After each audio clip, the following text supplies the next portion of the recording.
Okay, welcome everybody on our first panel today. As you should be aware, it will be held in English because 3 of 4 our panelists are English speaking.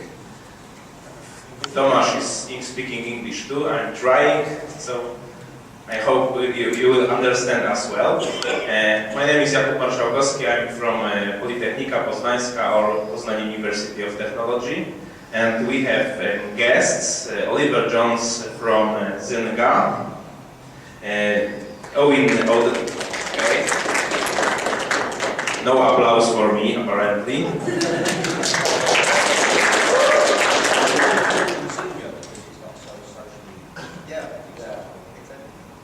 What's again? Okay. And then we have Eoin from Rovio.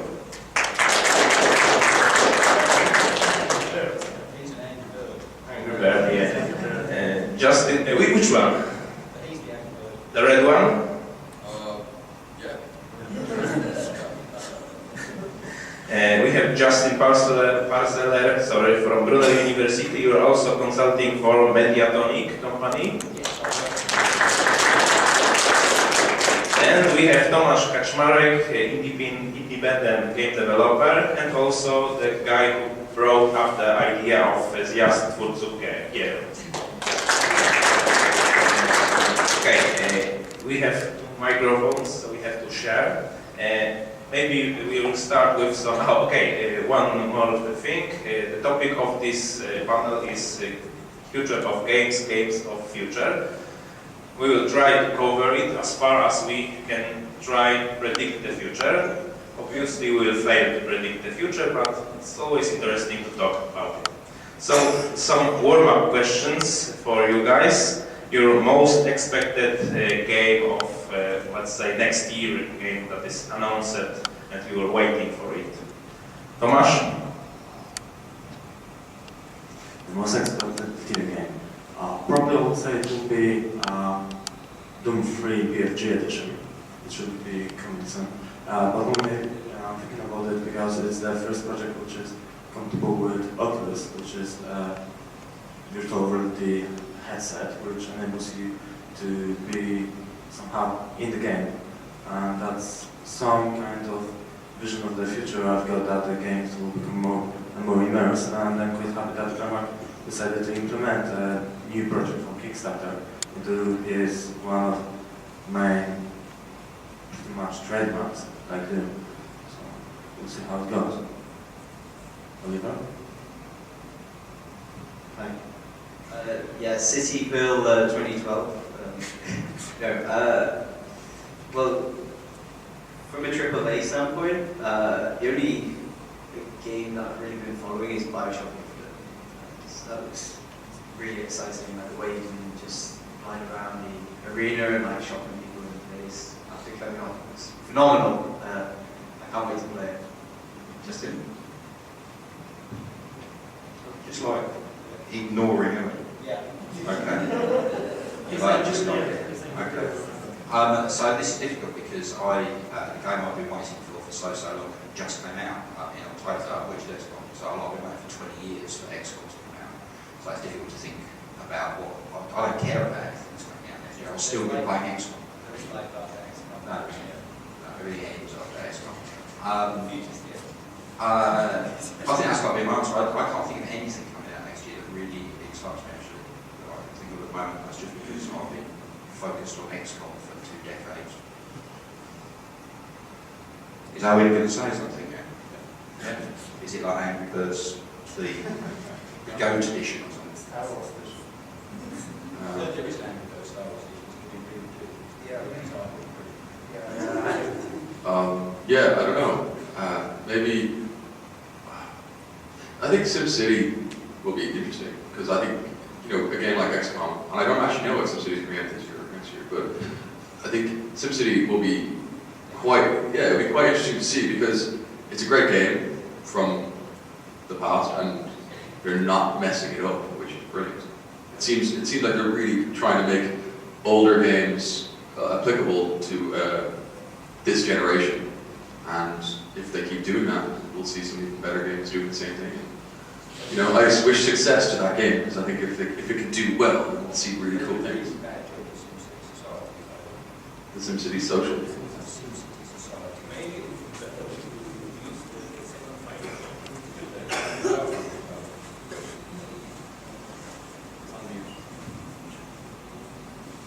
Work out technology. We've just decided for this panel that whatever the other person said, we're just going to disagree and argue about. But SimCity Societies, which came out in 2002 maybe, I mean that was a complete and utter rubbish rendition of SimCity. And from the bits I've seen of the new SimCity, it looks like they might have ruined it again. I don't know. What evidence are you sort of like basing? Oh, well, they had the 10-minute demo, which looked pretty cool. I'm like, has anyone seen the 10-minute kind of city building? He builds the casino city, how it's quite interactive with other players. So they have this whole like, I built my city, Ollie built his city, mine has casinos, his has strip bars, and then Justin's is like, you know, I built my city on the road. Yeah, and we have an environmental city, and I think that's really cool. And then I kind of forgot, like, am I completely wrong in saying that Baldur's Gate 3 might be happening, or?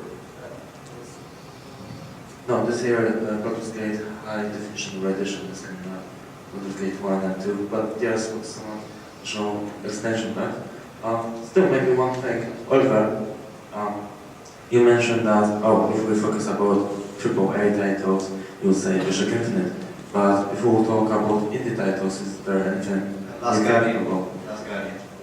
That counts, right? Does that count? Is that still coming out?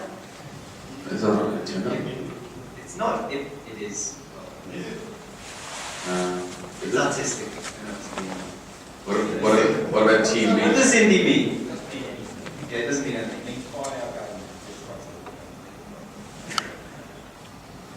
This indie is just, it did mean something about 5 or 6 years ago, and now it's just a marketing strategy almost all of the time. There's no such thing. All contentious. It's like when you're an independent developer, it usually means you're filthy rich nowadays. Whereas everyone working in the industry is earning a lot. That's either filthy rich or have never made a game. There's quite a lot of independent games developers who are people who've never made games. Well, I think an independent developer would say that they have integrity. I think that's the thing that they're trying. That's not off topic, I think. Next question. Can I defend myself as indie? You told us to argue, so that's what we're doing. There was independent panel yesterday. Yeah, but it was... And then you never made a game. Okay, I just wanted to say that one thing which we are trying to show in during the screenings of in-game the movie is that quite often indie as indie could be just the concept that you want to release a game as you like it to look like, that you are not making that game for other people to play such or buy it. You're making a game as you want it to be. And it's something you can put in social games, it's something you can put in AAA games, but it's just that in your mind that the game is not designed to be for everyone. It's the game that you want to make it as by your own concept, by your own idea. You are not allowing anyone, any publisher, developer, manager to change that concept. I think you talk about art games. Not that much. No, I don't want to talk about art games, but that's generally when you're making games just for yourself. That's pretty much what you're doing, right? It's just personal expression. You don't really care what other people think about the game. But pretty much what are games? They are... It's like a studio like Double Fine independent because they're self-funded, or are you just counting like a number of people as a team? In fact, we should probably move along from independent games. This isn't the independent game panel. I agree, so we can go to the next question. Yeah. Thank you very much. Okay, let's extend the last question and go a little bit wild with fantasy because we are supposed to talk about the future. So, a game that you would like to see ever. Some remake, some new version of a game that is not under development and you would love to see it, and why? So, we'll not start from you, please. Yeah, I want to see Team Hospital too. It's not really like, you know, crazy out there, but that's something I'd like to see. But what would I like to see that's going to be insane? No, it is. Well, I want to see it made, but I want to make my own. What do I really want to see? Maybe. I don't know. Dungeon Keeper. Yeah, Dungeon Keeper. Those kind of games, but I don't know if like we're thinking outside the box, like VR headsets and all that kind of technology maybe integrated. I don't know. This is insane. I want to see an Indiana Jones MMO where I can like go, like, just loot stuff and plant traps for other. Yeah. Okay. Yeah. Maybe Diablo 3, but better than Diablo 3. I want to see like a really competitive freemium FPS game on Facebook. That's what I want to see. I mean, some of them like exist, but they're not like great quality right now. I want to see a really nice esports game on Facebook. Yes. I'm just thinking. Like, the game which is not in production and I'm waiting for it. To be honest, probably at the moment it will be third extension, no, second extension back for StarCraft 2, because I prefer Protoss. Imperative Swarm is coming anytime soon, so I hope that world won't end on 21st December of this year and I'll have a chance to play it. But yeah, probably StarCraft 3 in that case. Yeah. That's probably like a magic rate again. No, it's very far future. When they made StarCraft 2, they didn't change what they did with StarCraft 3. Don't change anything. No. VR headset. Yeah, no, you know, I loved one community video for StarCraft advertisement of the best plays, where there was one very cool statement. It's not a game, it's a gift from heavens. What? Are we still talking about StarCraft? Yeah. The gift from heaven.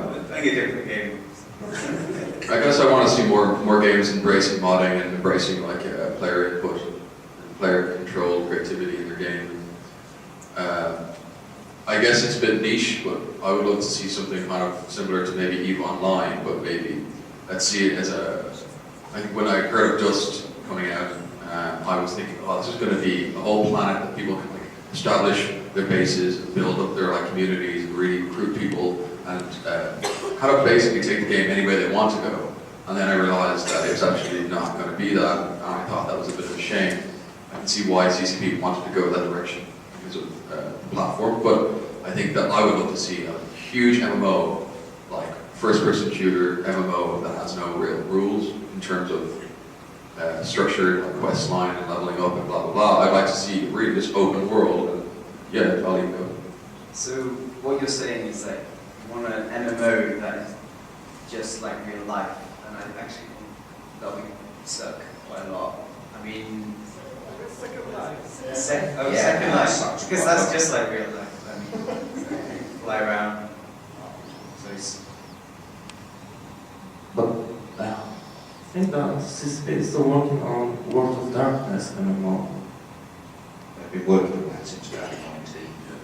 It's like every 3 years they say, we're going to make all of Darkness MMO. But you know, No, we're not. it just has slightly lower expectations than StarCraft 3, in my opinion. For myself, so it's my second game I'll be waiting for. Maybe. Yeah, I gave up waiting for that one. No, I put it that way.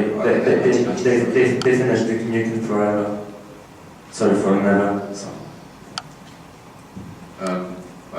Correct me if I'm wrong, but I think CCP actually said they were not shutting down, but like really minimizing that development team on World of Darkness because of the backlash they had over EVE and giving their player community so much control over a game really kind of hindered them from developing other projects. So I don't know how World of Darkness is doing now. I don't know how far away it is. I don't really know much about it, but I think that it's going to take some time. And when I said that the game that I'm talking about, in my mind, this like fantasy game that could be like Eve's structure. It of course will have some rules. It's not like me walking around the street and be like, I'm gonna buy character a chocolate bar. I'm gonna like, you know, let's create a world or some sort of environment that the player can really get into, but just set it in a more, I don't know, immersive kind of like real-time combat situation as opposed to my spaceship is in space and I can walk away from this and it will mine me 50 million ISK while I'm going to the toilet. Yeah, well, if I'm in like high sec, I'm a noob. Another game I really want to see is like the successor, spiritual successor to a game like Minecraft, where you can. Szanowni Państwo, znalazło się dziecko, poszukujemy rodziców. Rodziców Kamila Włosińskiego, powtarzam, Kamila Włosińskiego. Prosimy o podejście na stoisko firmy Microsoft Xbox w pawionie 7A. Państwa pociecha tam na Was czeka.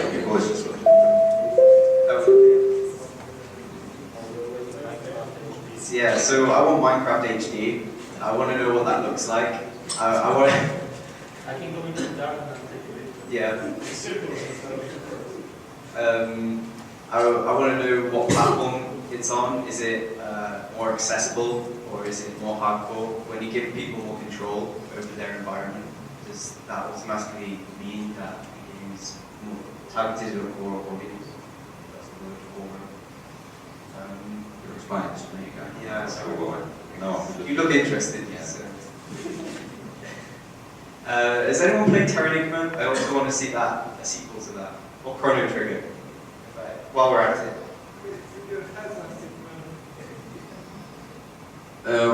What's John Blow's new game again? What's that? The Witness. The Witness, yeah. That's the funny thing is I only know the name and I seen a screenshot. And I'm like, oh, it's gonna be amazing. But it probably it could be terrible. It could be like really, really bad. But I want to know more about that game. Pretty much on Witness, he's putting all his savings when he got from Bread. Since the game about, you know, like Bread was about that time control. In Witness you've got puzzles. You've got puzzles in puzzles in puzzles of puzzles of puzzles.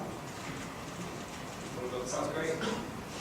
It will be a hardcore puzzle, but maybe we'll just give some voice to Justin. Thank you, Justin, that was enough. As you can see, we have great panelists. I have nothing to do. Just if you want to say something. Yeah, I think brain is horribly overrated. Horribly overrated, and it's a massive exercise in self-publicity. I mean, there are interesting things going on there, but it's like all out of all proportion. There was a question at some point I think I've answered. What was the question? I'd read, or what fiction game am I looking forward to? So I'd really like to see a remake of Flashback, which was like a 1990s point-and-click adventure game, which was amazingly good, and you can still play. Fictionally, I'm a big fan of Paradox Interactive and their sort of like ridiculously complicated simulation games. And they tend to be based on different historical eras, and I'd like to see them try and do one that starts in prehistory and ends up in the future. But not in the same way that Civilization does, because Civilization makes it all very, very, very abstract. I like those very sort of like hardcore, nitty-gritty numbers games, so I hope you could do it, but I'd quite like to see it done. So, now I'm talking to you all. It's like this love affair on stage. Get in touch. Okay, can we make it more difficult with the same question, but now the piece of gaming hardware you are waiting for? Piece of gaming hardware. I like voice recognition that actually worked, which it felt like we were going to get 15 years ago, and we still don't have. Yeah, Siri, please. No. Siri answers. I'm sorry, I don't know anything about hardware. It's not America. Does the same thing in Siri, what's the best phone on the wall? Nokia Lumia 920. The best piece of gaming I mean, these are really overrated, that gaming hardware, aren't they? Because there's always new hardware coming on. It's always like, oh, here's this new piece of hardware, it's going to change game standard. And we all basically come back to the mouse and keyboard. So I'm very, very, very suspicious of all sorts of new gaming hardware that tend to appear and then vanish, and they're going to change everything. And all they ever really succeed in doing is selling an awful lot of whatever new gaming hardware it is that then nobody ever uses. I think that the companies don't really want to invest in really good hardware because they don't want to take the risk, but there's some pretty cool, if you watch TED Talks, there's one about kind of the idea of motion control. This guy has this really cool glove set that he uses, and I'd love to see that being developed. I don't think it's going to happen, but I'd love to see that being like the gaming peripheral that you use to interact with your TV. You could Just connect to that screen. was in 1990. Yeah, well, the power glove came, right? Just vanished without trace. I mean, Yeah, the power glove came before its time. Like really, there was no like the power glove. It's always it was called the power glove. Of course, it was like, hey, let's just get this thing and call it the power glove. Well, there's something called the power glove.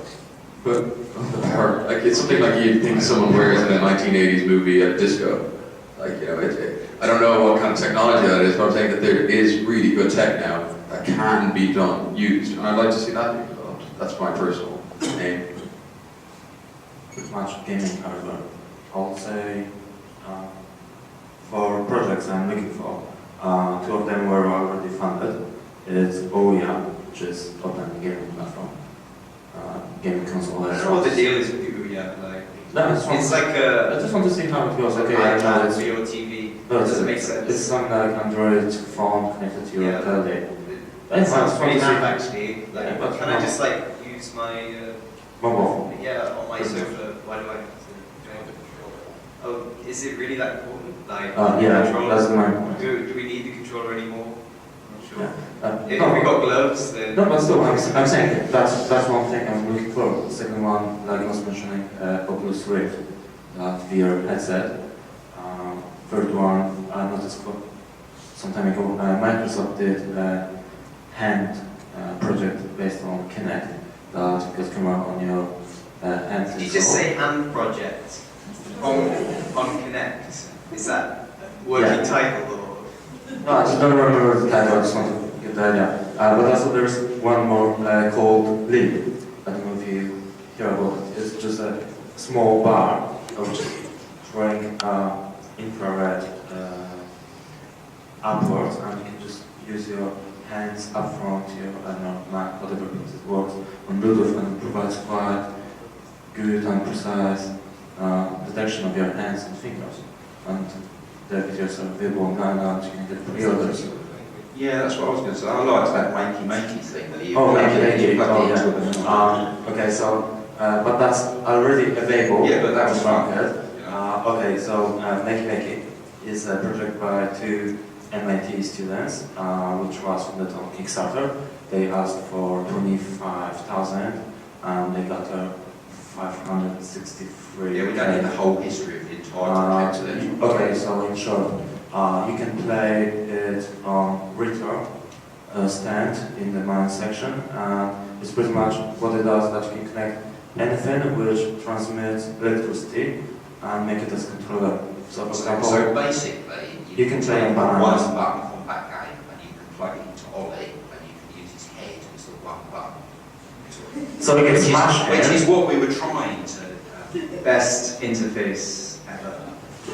Which is what we were trying to get them to do in the background of it, sort of like play Fable, which, let's face it, is quite awful, but it has got like this one button combat system, but instead of pressing the button, we could just slap Ollie. Yeah. And that would be, I mean, who wouldn't pay for that? No, understand you can play Air Fox with two bananas and You can slap yourself. or you can slap someone else. We've got a guy there who is ready to be slapped, so don't worry. But yeah, maybe next question. Okay, one more question related with interfaces. So we have the mouse and the keyboard, and it's still the basic of gaming, I think. Then we have touch interfaces, we have some game controllers. I have here some words from Gabe Newell from Wolf. He thinks that the touch is short term and there will be something post-touch. So not what you are waiting, but what you think will end as future game interface, and what will happen with the interfaces we are using today. Will mouse and keyboard prevail? Yes. Probably I'll mention again Oculus Rift, because game never supported in the Kickstarter video that project as well. And there was one project done by BBC. I don't know if you guys have seen it. Ultimate Battlefield 3 game control, where the guy was put in a dome and he had a 360 spectrum vision, and he wasn't in one place, but he was on the walkthrough, so he was moving all around the playfield in the dome, and he was interactive. He was fully immersed. So that was Yeah, you see, I think this is coming so seriously for a moment. I think it's an obsession with new technology that's been quite disruptive to computer games. It's been quite disruptive to computer games for quite a long time. There is this idea that if we get a better interface, or if we get a Star Trek or deck or something, suddenly we'll have better games. And it sort of like connects to this idea of immersion, that we're going to get involved with these games because it's a matter of the interface. But we know, I mean, it's plain and apparent that immersion happens up here, it doesn't happen through the interface. I don't think so. Yeah, you're just like I would completely disagree with that. Because if that was the case, if what you just said was the case, we would have had more people playing computer games 10 years ago than we have today, or at the same level. But I think we have interfaces today that people actually can comprehend. And I think that's why people actually are playing more games. Right, okay, that's fair enough as a point of more general accessibility, but that's more to do with the de-geeking of computers than it is to do with the de-geeking of computers. I don't know, maybe, but I think that people have them accessible now, and it is the game. But I think if we're talking about the future, and what the designer of Valve was mentioning, not everybody can build a dome in their house and walk around in it. Like, that's not going to happen. So. Yeah, but you can go live role playing. You can dress up again, hit people with a safe weapon. I love doing that stuff, but still, that's a pretty amazing interface for that sort of game. It's still, the immersion still happens up here. It doesn't matter. It doesn't matter how good the special effects are in a Hollywood film. The immersion still happens up here. It always happens up here. I think the question's more about how do you kill touch interface. And the only way to kill touch interface, I would say, yeah, I'll change the question, is to make.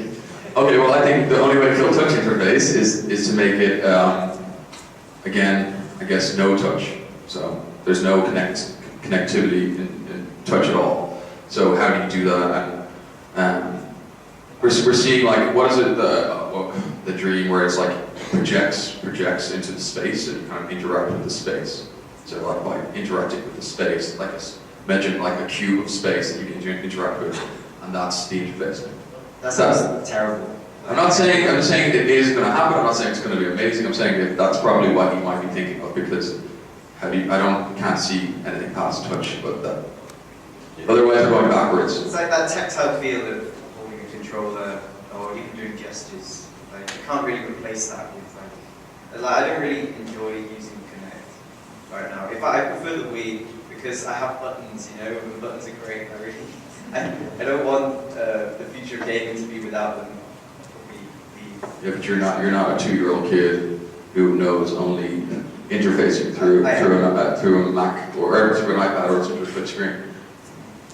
Yeah, but the question is how. I mean, the thing we should be thinking about, because this is like a games conference, is how those things will change games. And what normally happens with new technology is the result is that worse games get made using it. And that's been consistent. The technology gets better and the games get slightly worse. I mean, that's a very blanket statement. It's not true everything. There are still really, really good stuff being made. But every time this new technology gets really exploited, really, really atrocious games get made for it. So we'll have some really atrocious, you can wave your hand around in 3D holographic space games. And eventually we might get some good ones, but probably. Eventually. But I mean, it's the same virtual reality carping that went on. I mean, we had virtual reality helmets back in 1989. But technology hasn't moved on, and nobody cares.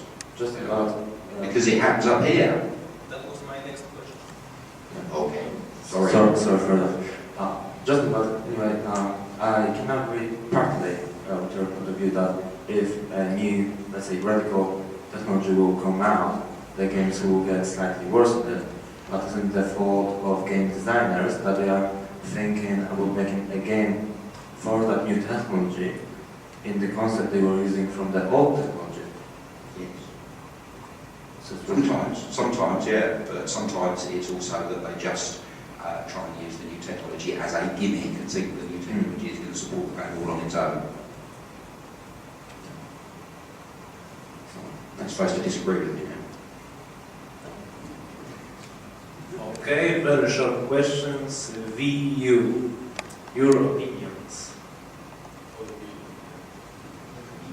It's like a whole different thing, but I've no idea what it is. too heavy version of iPad with buttons. To be honest. No, it just looks quite odd. It's too heavy. It's not functional. And I don't know. I don't think that Nintendo is going anywhere with Wii U. Are you just like mad as it because they're not releasing like StarCraft 3? Because it's actually, I really like the new dynamic that that console brings. Like, it's a bit like having a game of D&D, right? And you have the dungeon master, and then you have your little minions. And the Wii, it is, right? We have your players and then your dungeon master. And the Wii U is sort of taking that model and finally made it really relevant and actually feasible. And I think that's really exciting. Like one controller, one guy.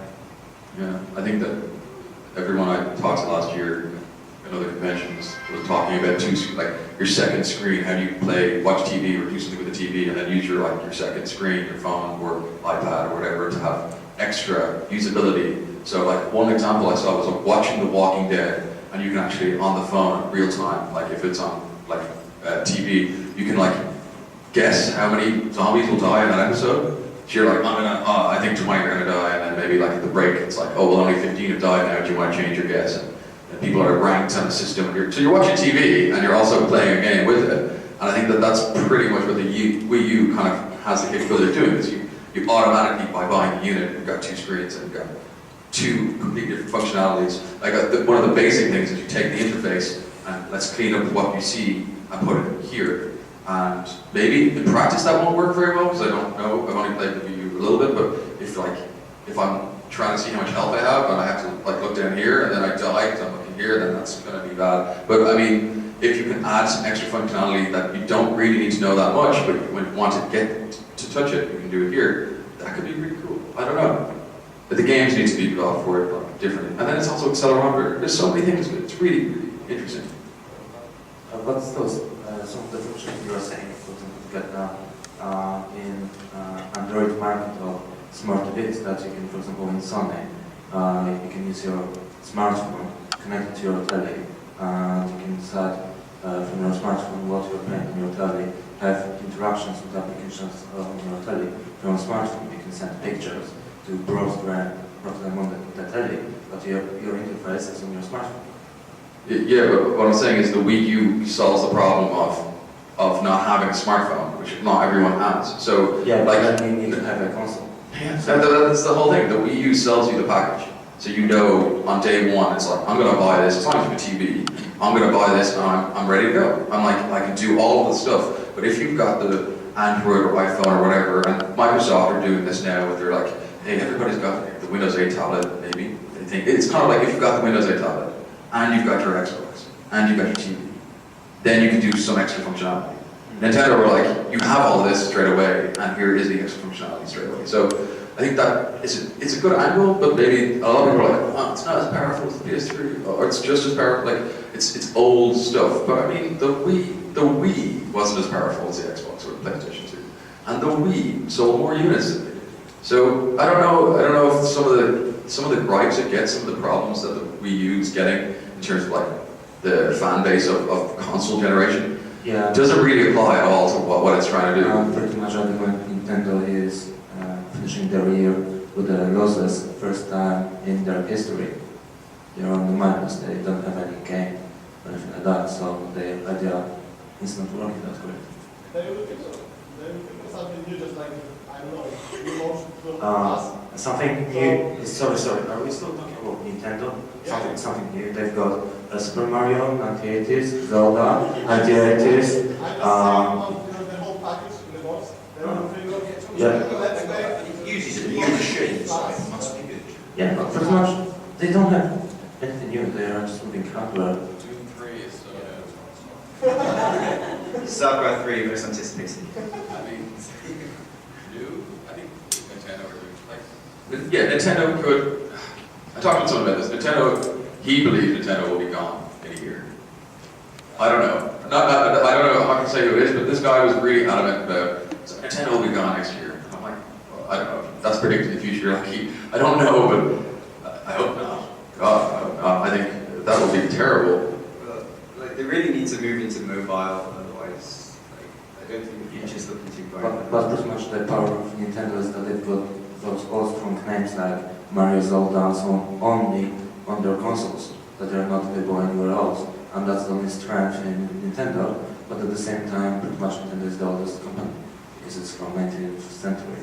Wasn't it the founder of Rovio who said, like, Angry Birds were more iconic than Mario at this point in time? Due to the amount of people who played the newest Angry Birds versus the amount of people who played New Super Mario Bros.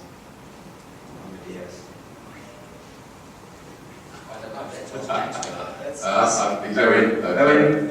I don't know. I've never talked to him about that, so I don't know. But I would say in some cases, yeah, absolutely, but not on global scale. Probably not. Right. I mean, I was talking about, I'm working in India right now, and I see Angry Birds scissors getting sold on the marketplace, and like Angry Birds screwdrivers. I don't see Mario anywhere. I think more people are aware of those birds than any other gaming icon. Well, I don't know. I think that there's a lot of gaming icons out there, and I think that it depends on who you are and where you are. But I think more people. That's it. I don't know. It's really interesting. I think this question should be, you should be asking this again in like 10 years.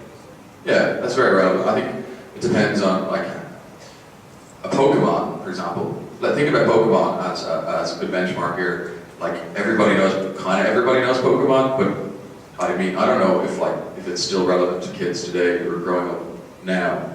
But I mean, it stuck around. It could have been a fad. It could have been something like that, just was 2 years, 3 years, and then it was done. But I don't. It really is hard to predict like how long something will stay around, and how like the Pokemon model never changed. It's pretty much the same game all the time, but it's fun and it's good and it's a great brand. But I would like to say that Angry Birds, and I think it will be like still a relevant thing in 10 years or 20 years, but I can't predict that. I don't know. I really can't say. But I know that Mario has been going strong, and Mario 64 for me was one of my favorite games of all time, and that's taking a really good game, putting it on a new platform, in a new environment, and not actually breaking anything about the gameplay. And if Angry Birds can do that too, then yeah, it's going to be around. Absolutely. But it just, there's so many things that... It's on the Wii U, right? Yes, it is. It was announced. Oh, okay. You can tell us. Come on. Well, it was announced. I don't know. I actually haven't really... I'm not on that side of the building. But yeah, I don't know.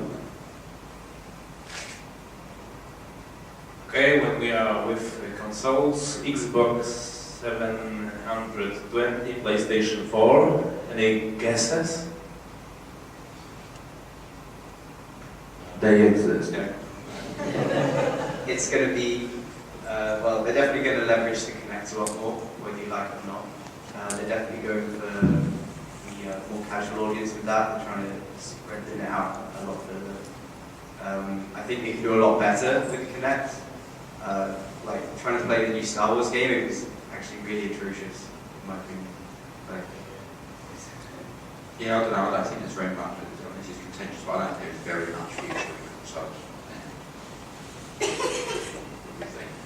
They're going to consolidate. They're going to be an entertainment unit, not just a games. It's like you can see it already. They're like integrating like all of these different systems into it. You know, like your on-demand TV is pretty much like at the Microsoft Expo, whatever it was. They were just like really talking about much like the games, and they just talked more about how do we make this unit everything.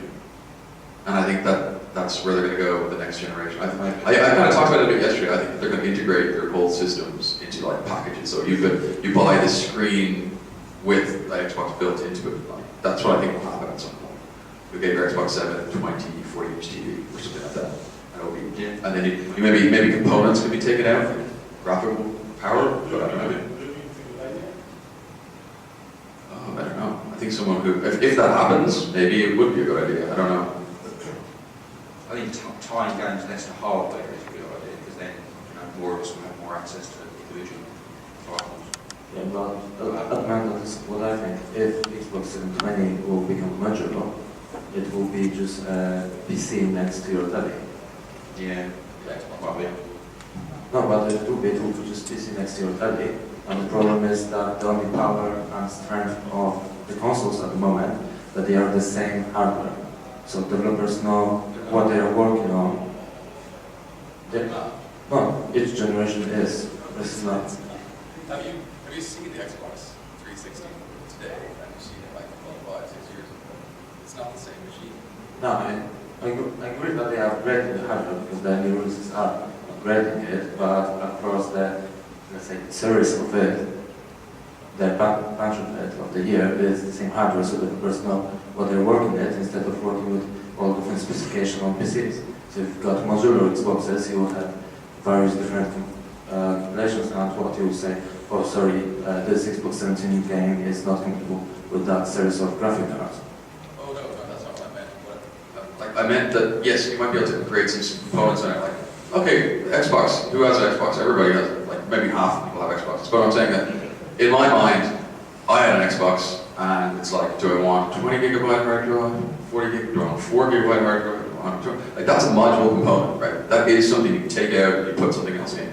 And then sometimes they try and trick parents into like, hey, this is a cheaper one, and then they buy it, and then they realize that they can't even download like an update for the game because they don't even have enough space. But I mean, there's module parts to the Xbox now, and I don't see there being a problem with that in the next generation. And maybe it could be to do with graphical power. But let's say that every developer still has to build the benchmark of the, because the Xbox, the newest Xbox, as far as I'm aware, has a completely much better processing power chip than the original one. But still, developers build for all Xboxes because you can't not do that. So I think that will be.